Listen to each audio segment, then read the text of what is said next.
What happened to EmmaFillipoff? It is a question that has haunted Victoria, British Columbia for more than a decade. A 26-year-old woman vanished from the streets of downtown Victoria after being seen in obvious distress. She spoke with police that evening and then disappeared without a trace. Today we're taking a careful look at the timeline, the unanswered questions, and the ongoing search for Emma. If you have any information, no matter how small it may seem, please contact Victoria Police or the Help Find EmmaFillipoff organization. I feel weird sometimes. I feel like I'm being stalked. Letting go of the body for the sky. Nowhere else to go but up. Over the rainbow. Heaven on earth. Marie Flanagan is one of Emma's closest friends. Emma is the type of person that if she was in the room, half the room would be in love with her in a minute. She has the brightest smile.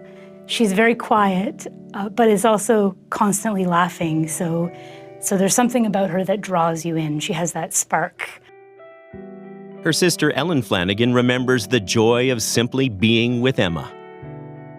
You know, it's hard to put into words, is just her, like, magnetic, goofy personality. And that's what drew us together. She had a rocky set of relationships, as most teenagers will, and you know, she was. I think it's a very unfortunate thing to be born that beautiful. I think it's a life-ruining thing for a young woman because you are pursued constantly and you don't really have a lot of room to develop your personality or your identity or your ideas. You're constantly forced into this archetype of beautiful women. Emma said she was always drawn to the water. So at age 25, she moved to Victoria, landed a job in a fish and chip shop, and lived for a while on a boat, hoping for a fresh start. Emma made friends easily. I feel like I'm leaving her behind. In the days before she disappeared, Shelley's daughter Emma made several calls to her mom. She was distraught and would ask her to come out to Victoria and help her move back to Ontario. But then Emma would call back and change her mind. Shelley didn't like what she was hearing, so she booked a flight to Victoria without her daughter knowing. But she was too late. When she got to this woman's shelter where she discovered Emma had for some reason been staying, her daughter was gone. Shelley had missed her by only a few hours. It would just be a matter of time. I'd go around a corner and I would see her. Now she says she knows it won't be that simple. Emma's belongings were discovered in her van. She hasn't accessed her bank account. Her mother believes Emma is suffering from a serious mental health issue and may have gone into hiding. Police also believe she's still alive. You know, we've had a little bit of a cooling off period. Maybe that she's not feeling like there's so much pressure, and we're kind of hoping that we'll find her now. Maybe that peace will come in, or maybe she'll contact somebody in the family and we'll be able to make sure she's safe. But the efforts of VicPD investigators and teams of volunteers have turned up nothing. Emma was scheduled to return to work at Redfish Bluefish restaurant last Friday. Her mom hoped she'd just show up, ready to rejoin society. She did not. I haven't lost hope. That would be absolutely not the case. It's just going to take longer than I thought, I guess. Shelley says she will continue her search from Ottawa, where she needs to regroup and support her 3 other children. They've been very concerned about my health, my well-being out here alone. I need to go home and I need to hug them. We need to spend some time together.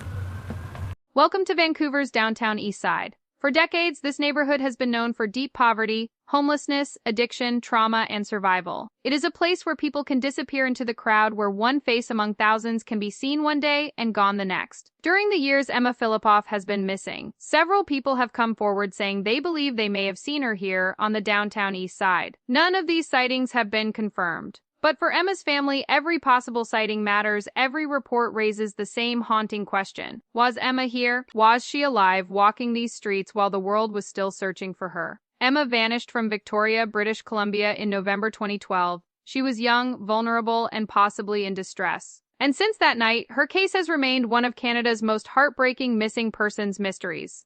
Tonight, we look at the reported downtown eastside sightings, the possibility Emma traveled to Vancouver, and why this area became such an important part of the search.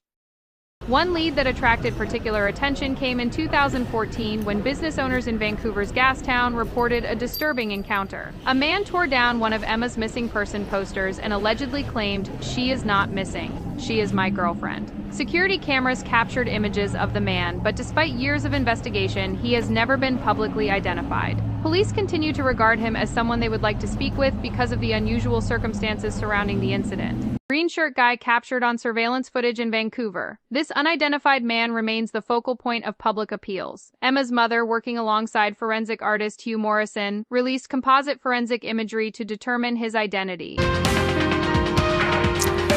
Good evening. Thank you for being here. We begin tonight with a mother's heartbreak and a mother's hope. Shelley Fillipoff is in Victoria searching the streets for her missing daughter. 26-year-old Emma disappeared 15 days ago, just hours before her worried mother arrived on a flight from Ontario, preparing to bring her home. Since then, with no trace of Emma, Shelley has grown more and more desperate. CTV's Louise Hartland has her story. It is by far the worst possible thing imaginable. This is every family's nightmare. Shelley Fillipoff is following up on every lead, desperately searching for her daughter Emma, missing since November 28th. 15 days is just much longer than I had ever thought when I arrived in Victoria. Emma moved to Victoria from Ottawa in September 2011. Before she disappeared, Emma was staying here at Sandy Merriman House, a women's shelter in downtown Victoria. Yeah. I didn't know she was there, and I don't know what she was doing there. They don't really know what she's doing there because she does not talk about herself. But everyone did know Emma was in trouble. The staff at the shelter said, "We think she's had an emotional breakdown."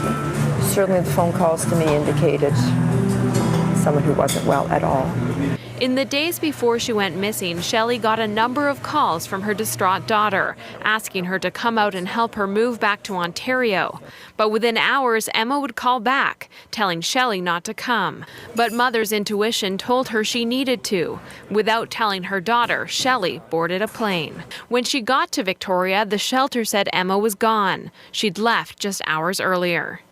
2 police officers were the last to see her the night she went missing. They talked to her for about 45 minutes outside the Empress Hotel. Her van was found at the Chateau Victoria with all her belongings inside, including her passport and laptop. I can't imagine her not being with some of that stuff. That just wouldn't happen. Her mom says Emma hasn't accessed her bank account, and friends are hopeful she just decided to get away for a while. She did love the woods, the coast, the water. She wanted to travel, so it's possible that she's out of town. But we don't know what she's traveling with. We don't know what she's traveling on, like financially. And she doesn't have a history of hitchhiking. No, not at all. But until they hear from her, the posters will keep going up. This is heartbreaking. Sorry.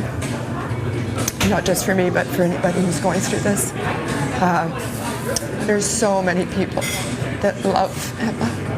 None more than her mother. If you see Emma, you're asked to contact Victoria Police. As we come to the end of this introduction, Emma's story is one that has stayed with so many people for years. A young woman vanished without a trace, leaving behind questions that still have no clear answers. In my next segment, I'll be approaching this case through an intuitive reading. My goal is not to replace evidence or the work of investigators, but to explore impressions that may offer a different perspective and perhaps raise new questions worth considering. As always, these readings are for discussion and entertainment purposes only. They are not presented as fact, and everyone connected to this case is presumed innocent, unless proven guilty. Please continue to treat Emma's family and loved ones with kindness and respect. If you followed EmmaFillipoff's case or have thoughts you'd like to share, leave them in the comments below. Please keep the discussion respectful and focused on helping keep Emma's story alive. Thank you for watching. Let's begin the reading and ask the question that so many people have been asking for over a decade. Where is Emma Fillipoff?